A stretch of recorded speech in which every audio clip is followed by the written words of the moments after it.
You're lying in bed at 2 a.m., phone glowing in your hand, refreshing the same 3 apps like they hold answers to questions you haven't even asked. Your mind is a courthouse at midnight, prosecuting the email your boss didn't send, the text your partner worded strangely, the economy you can't fix, the weather that might ruin your plans, the stranger's opinion that shouldn't matter but somehow weighs like stone on your chest. You've become a hostage negotiator with reality itself, bargaining with things that were never yours to bargain with, exhausting yourself in a war where you never enlisted and can't possibly win. This is the tyranny of the uncontrollable, and it's killing you slowly, one worried thought at a time. 2,000 years ago, a man in chains understood something you're just beginning to glimpse. Epictetus was born a slave in Roman Phrygia, property before he was a person, his body owned by a master who once twisted his leg so violently it left him permanently lame. Yet this man, who controlled nothing, not his freedom, not his body, not even the roof over his head, became one of history's most liberated minds. How? He discovered the invisible line that runs through the center of existence, the dichotomy that changes everything. On one side, the vast ocean of things you cannot control, and on the other, the small, fierce island of things you can. His teaching was surgical in its simplicity. Waste no energy on the ocean, build your kingdom on the island. Everything outside your control, other people's thoughts, the past, the future, your reputation, your body's fate, the world's chaos, belongs to fortune. Everything inside, your judgments, your responses, your effort, your character, your attention right now, belongs to you. The entire philosophy collapses into a single practice. Learn the difference, then live it. I spent 11 years caring about the wrong things. I was a founder building a startup in Lagos, working 100-hour weeks, sleeping on office couches, convinced that if I just optimized harder, worried smarter, I could force the future into compliance.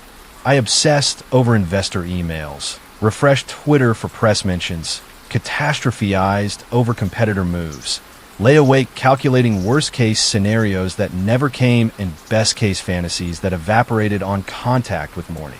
I was pouring my finite energy into an infinite void. Then the company collapsed anyway. Not because I didn't worry enough, but because markets shift, partners leave, and some variables are simply immune to your desperation. I sat in the wreckage and realized I'd been a puppet dancing to strings held by chance. The failure wasn't the collapse. The failure was mistaking anxiety for control. So I built a new rule. Every morning, before touching my phone, I spend exactly 3 minutes with a blank sheet of paper divided down the middle. On the left, I write what I can control today, my effort on this one task, my tone in this one meeting, whether I go to the gym at 6 p.m.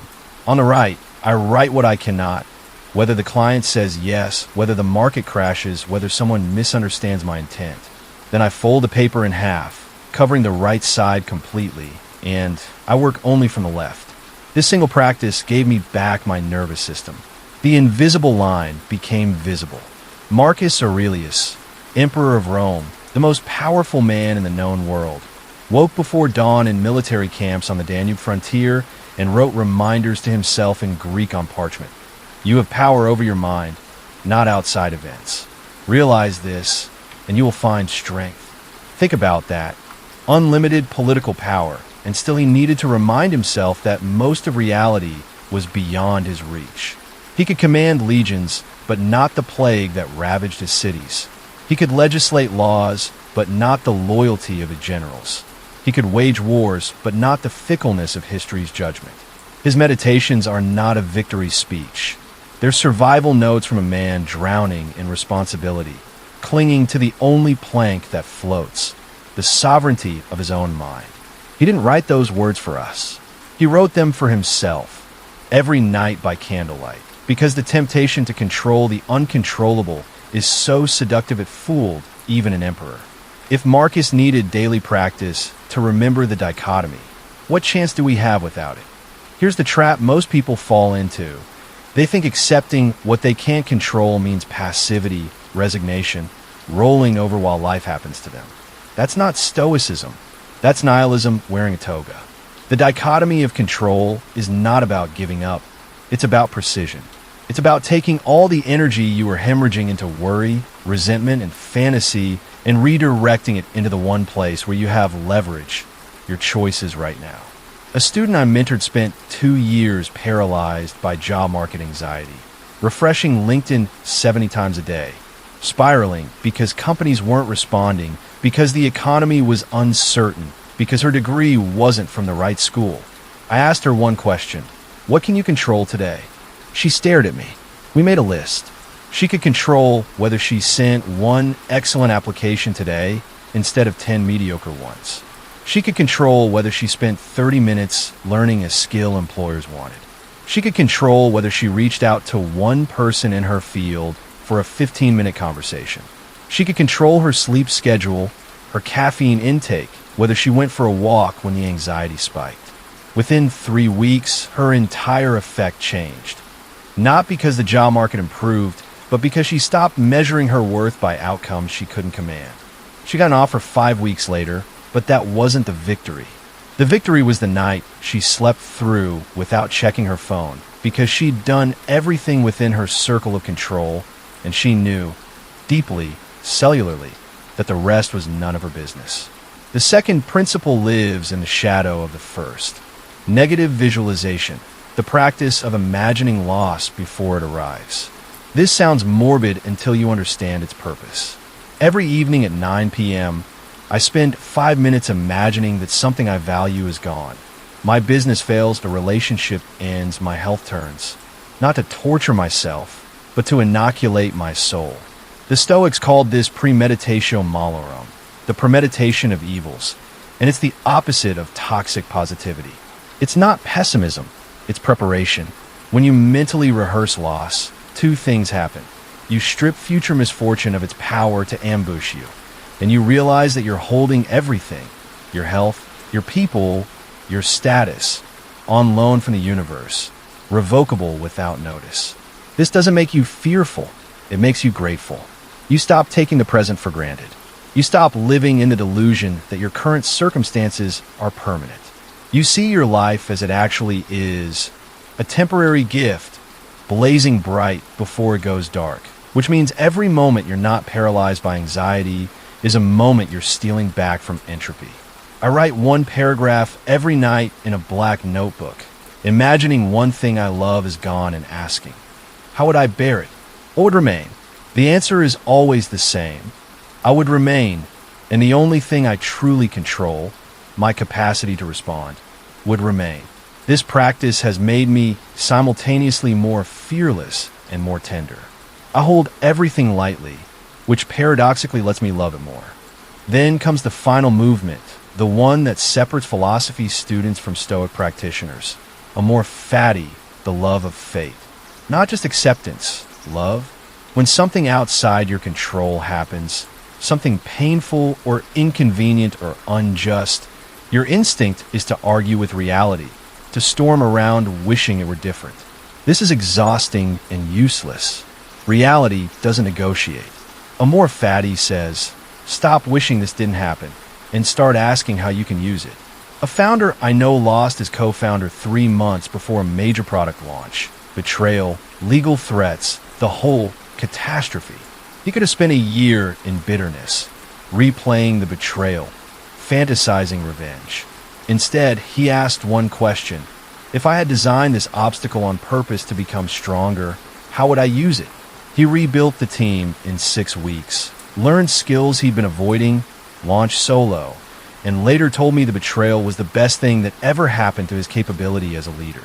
He didn't pretend it didn't hurt. He just refused to let it be meaningless.